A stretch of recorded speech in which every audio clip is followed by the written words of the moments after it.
I think when people see it, they think to themselves, well, this is a really good way to kind of extend yourself out into nature and to be in nature in a way where you've invited really nature into your living situation. And so many times we've engineered nature out of our lives, and it's hard to kind of get back to that because we build these structures to protect ourselves.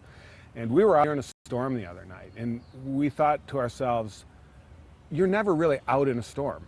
You're either inside your house or you're in a car, but out here you feel it. And there were explosions going off and thunder, and it was rattling the place, but we could really feel what it was like to be out in a storm and still be pretty dry.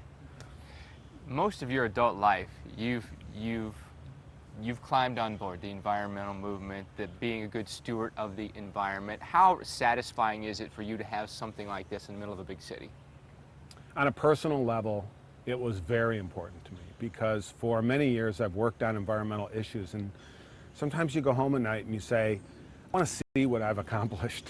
You know that you're trying to move the ball a little bit down the field and that more and more people are being brought in and learning more about the environment and caring more about it, and we have very serious issues in front of us. But it's very hard on a day-to-day basis to see real progress.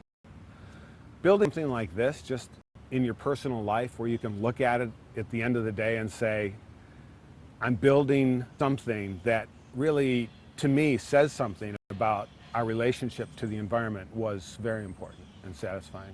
One thing I found out about having these tree houses that I didn't expect, it's very important to have some place in your life that's a bit of a retreat from everything that's going on in your life. The phone is ringing, everybody knows where you are at some point, everybody can reach you wherever you are. I mean, there's hardly anyone left anymore that can't be reached somehow. Everybody's carrying their phone in their hip pocket. It's important to come out to a place where the only electricity you have may be some Christmas lights along the bridge. No refrigerator, no television, that you can sit and just hear the birds, read, and not feel that there's all these alarms and electronics and other objects and instruments calling for your attention all the time. That's very important, and it doesn't have to be a lot. It just has to be a place where you can just kind of notice the development of the leaves throughout the spring, or what flowers start coming up, or what birds are coming into where you are. We've had 200 people out here in the tree houses. It's a lot of people. Yeah, it's a lot of people. Now, a lot of people could say they've had 200 people in a tree house. We had the botanical garden folks were out here one year. They're a little breakfast club. We've had fundraisers out here. To a lot of our friends, they consider the tree houses the best after-hour club in Atlanta. Yeah. So it's a great place to come out here, and you realize that when people are up in the trees, they talk about things they normally wouldn't talk about.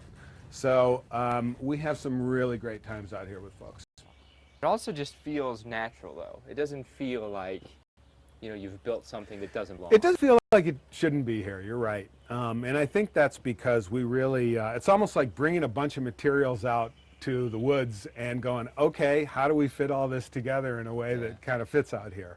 This was really done with a lot of respect for site and the trees and just where we are. Tell us about this tree in particular. This is kind of, seems like this is the centerpiece. This is the anchor. This is Spirit. And the